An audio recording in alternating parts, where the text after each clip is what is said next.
Thank you again, everybody, for joining us live from West Texas at our launch site 1 for our second human flight, NS-18. We're at T-minus 45 minutes to go until launch. We continue to be in a brief hold here. Well, if you got some time, let's continue to watch our beautiful New Shepard rocket as she awaits her astronauts.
Thank you again, everybody, for joining us live for NS-18, our second human flight here at Blue Origin. Our team is working on the vehicle readiness. We've got a couple of items that we're ticking off here. This is normal in rocket launch land, so why don't we continue to check out New Shepard as she readies for her flight to space and back today.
Good.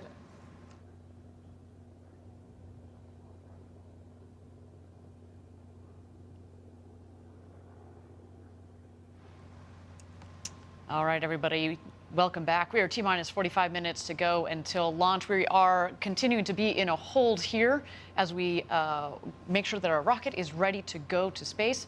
Otherwise, everything else looking good. We are going to continue to watch New Shepard on the pad as she readies to go to space and back today.